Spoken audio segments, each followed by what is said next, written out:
Soundsington Media! Step, step, step. Squish, squish, squish. Buzz, flicker, blink. You are walking in the corridor of an office building. You can see low ceilings, fluorescent lights, and the most grating yellow wallpaper. Somehow both too dull and too busy at the same time. The carpet mashes beneath your sneakers, damp and mildewy. The hallway stretches before you, shrinking to a point in the distance. It could end there, or it could be endless.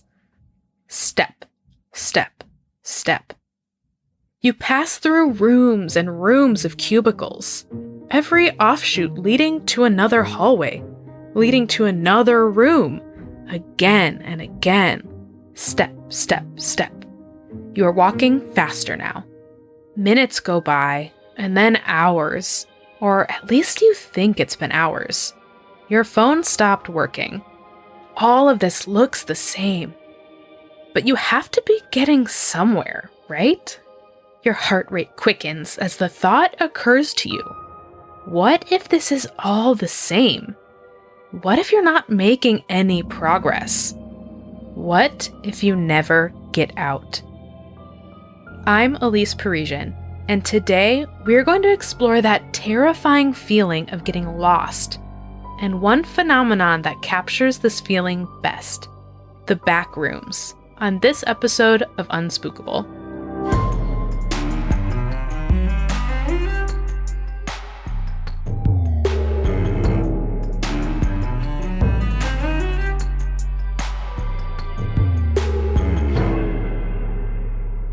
I think the idea of being lost in a maze is so scary because you don't know your way out. You don't know when you'll get out. You don't know how long you've been in there. You don't know how you're going to survive because you have nothing with you, probably in this case. And you really don't know anything. I think being lost or in a maze is so scary because if it's an unfamiliar place, it's just so easy to get lost. And especially when you're younger, you always hear things like, oh, don't go too far from your parents. Like, just you can't, especially like in stores or like when people like describe Black Friday, it could either be a super like filled place or a completely empty place. If it's unfamiliar, you don't know your way out. Have you ever had a moment where you're walking somewhere? Maybe even somewhere familiar like a street or a park or a building you know. But then you look up and go, wait, where am I? Maybe you are looking at your screen or talking to someone. Or maybe you kind of straggled behind everyone you were with. And then all of a sudden, it's like your brain catches up to your feet and you're confused. It's like you were in a different space in your head. And then when you actually connect with real space, you have to reorient. In this split second, it's almost like you're lost. Even if it only takes a moment to reorient yourself.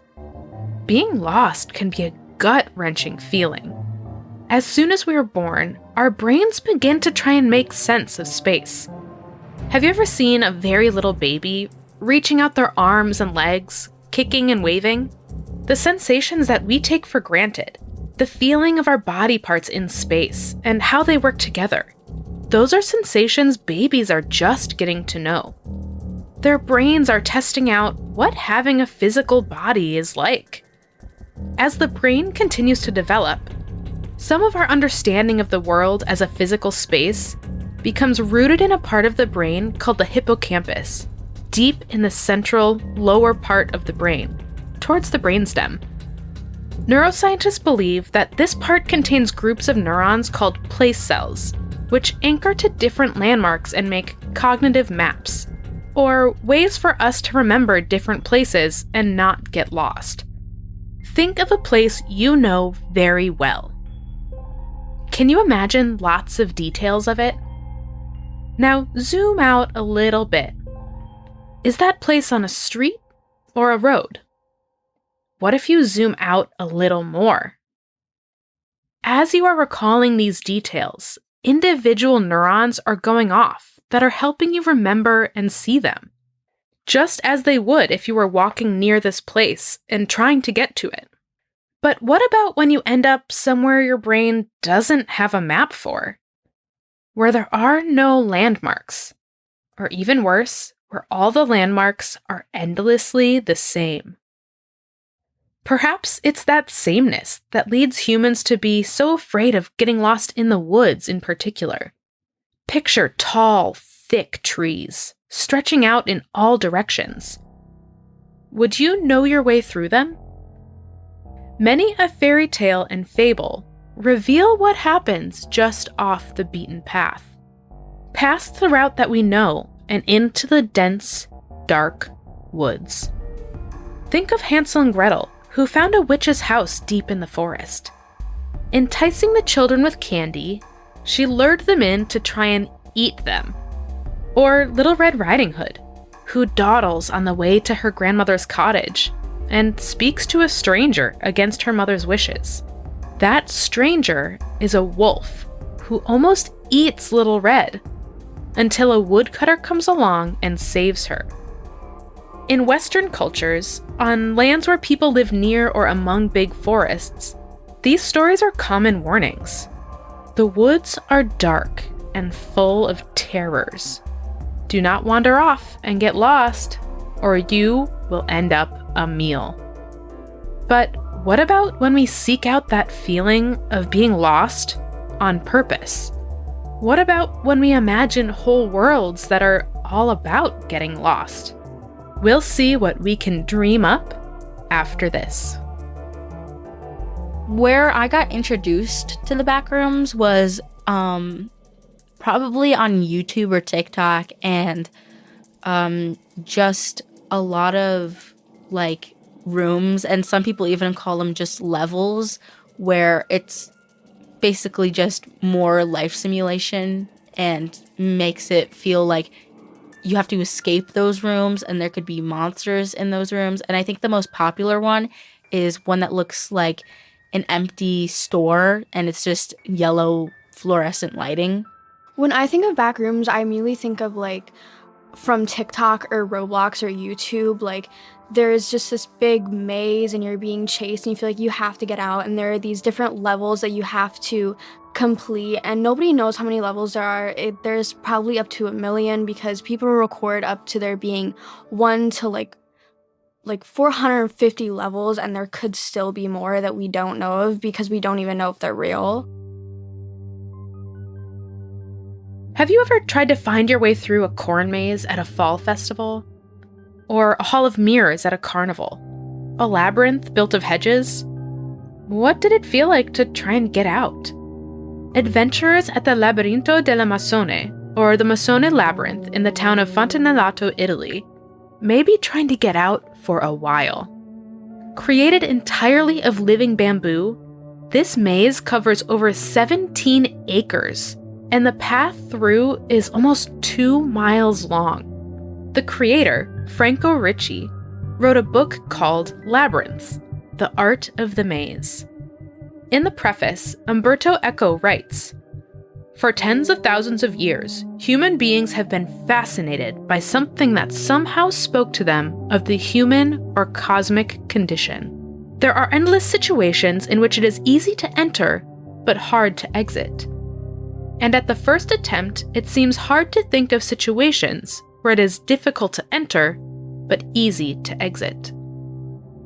The Masone Labyrinth is surpassed only by the Yanchang Dafeng Dream Maze in Yanchang, Jiangsu, China, which clocks in at an incredible 383,160 square feet.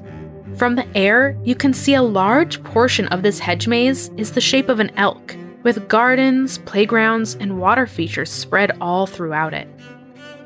Funnily enough, though we often use the words labyrinth and maze interchangeably, the two are actually slightly different. While mazes can frequently have many paths that will lead to the exit, a labyrinth has only one path to its center. Puzzle enthusiasts refer to this difference as multicursal, or many paths, versus unicursal, or one path. The word labyrinth comes from a Greek myth. The architect Daedalus built the structure for King Minos to trap the monster, the Minotaur. It was said that even Daedalus could not have found his way out after he built it. Many were sent into the depths of the labyrinth to be eaten by the monster, half bull, half human, until the hero Theseus slays him. It's clear that for many of us, something about being lost in a maze can be an exciting type of scary. Otherwise, why would we keep building them? But for some, it leaves the realm of exciting and enters the world of terrifying. When the fear of getting lost becomes overwhelming, it's referred to as mazophobia. Just like a fear of heights or spiders, mazophobia can short-circuit the human brain and lead to a fight, flight, or freeze response. Our nervous systems can become flooded in unfamiliar surroundings. The brain kicks into survival mode, and sometimes we can make rash decisions. As many adults will probably tell you, the best thing to do when you're lost is to stay where you are and ask for help if there are people passing by. If you are alone in nature, stay put. You are statistically more likely to be found, because moving could mean that you are just missing people who are looking for you. But so often, humans don't do that. Kenneth Hill, a psychologist at St. Mary's University in Halifax, Canada, who studies how lost people behave, lives in Nova Scotia. The land is 80% forest and is known as the lost person capital of North America. In studying 800+ search and rescue reports, he found only 2 examples in which the lost person had stayed put. He found that most lost people were stationary when they were found, only because they were too tired to move anymore.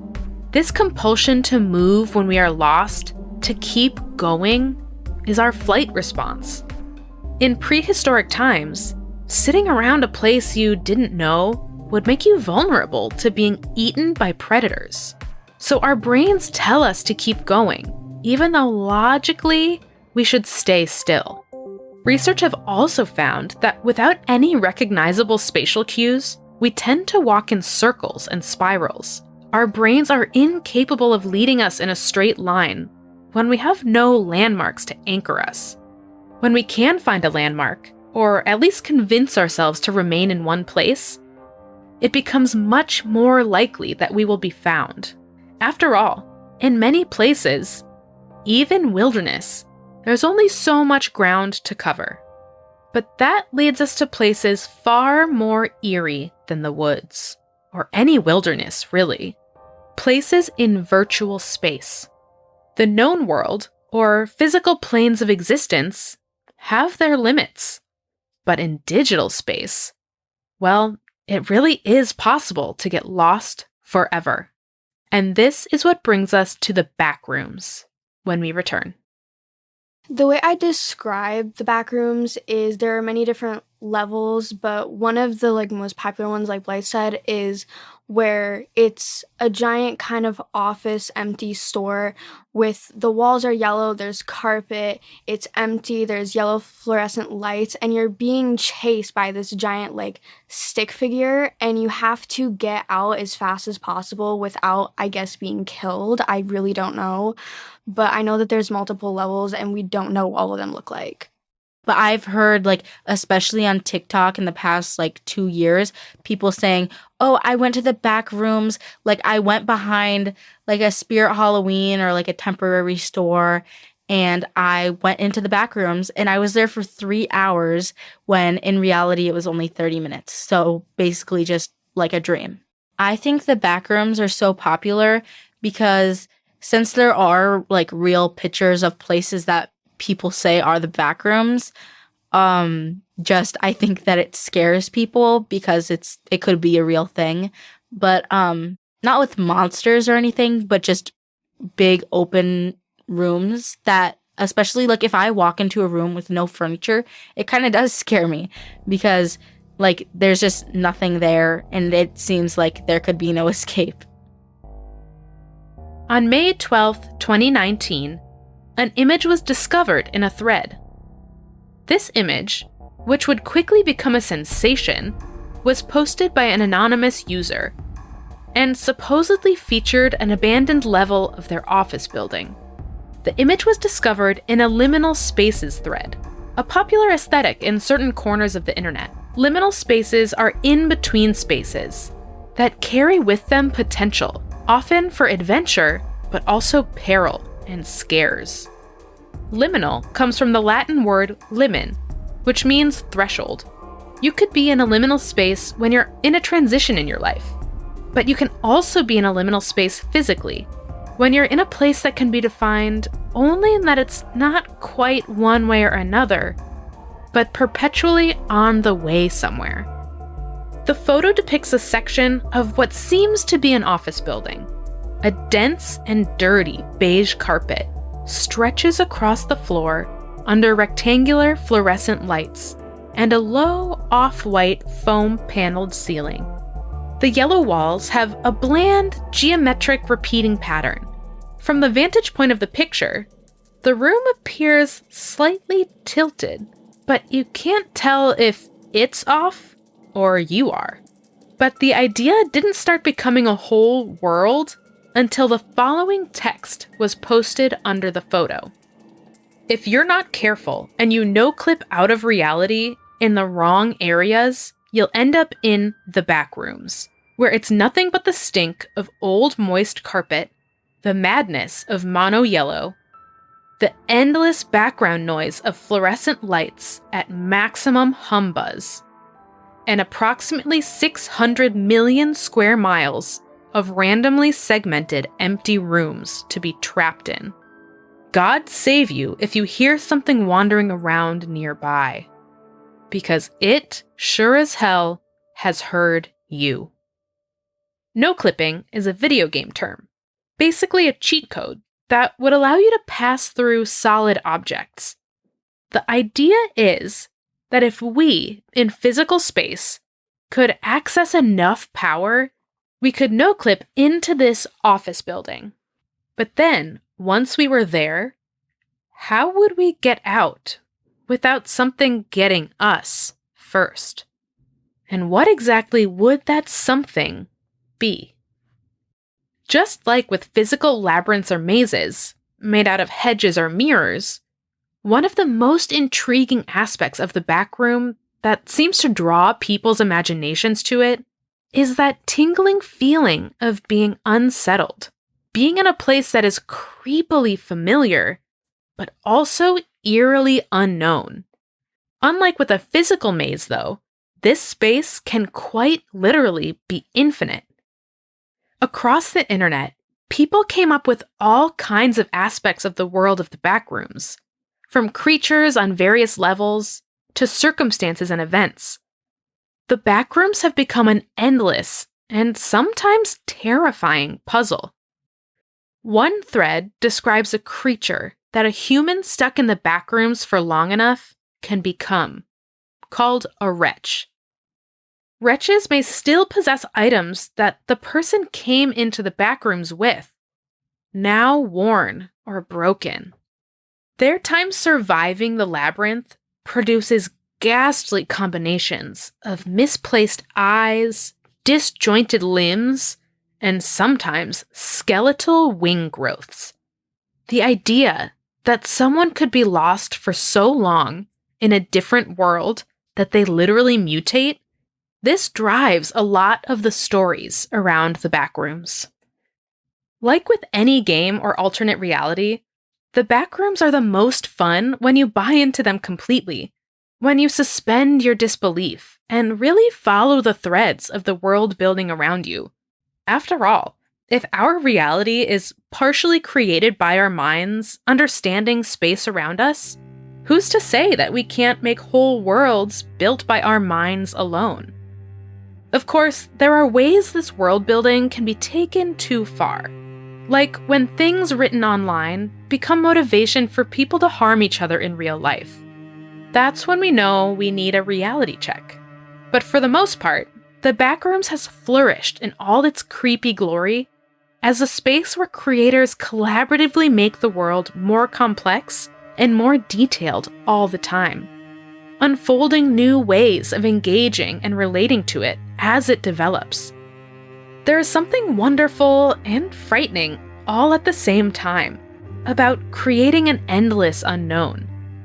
We talk a lot on Unspookable about how human brains are wired to fear the unknown, to try to create certainty. But that's why digital and virtual spaces like this, that are co-created to test our limits, provide so many thrills. We are both making and discovering them at the same time. Even when we find the end of a physical maze in this reality, we can always create the next level of the backrooms in that reality. We can forever renew our terror at the unknown. So, what do you think you would find wandering the backrooms? The beauty of this world is you could find something perfectly cute and innocent. You could come around the corner and see, in the flickering yellow light, a little kitten, looking just as lost as you are. At least, it looks like a kitten. If you can just get a little closer and find out.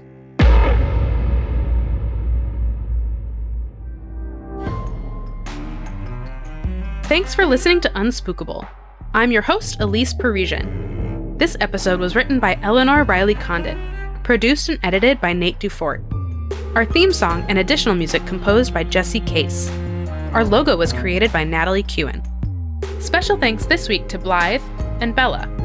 If you enjoy the show, make sure to tell your friends. You can leave us a rating and review in your podcast player of choice, or share an episode on social media. Speaking of social media, you can find Unspookable on Twitter and Instagram. Follow us for a peek behind the scenes and for updates on the show. Unspookable is a production of Soundsington Media, committed to making quality programming for young audiences and the young at heart. For more information on our shows and the people behind them, go to www.soundsingtonmedia.com.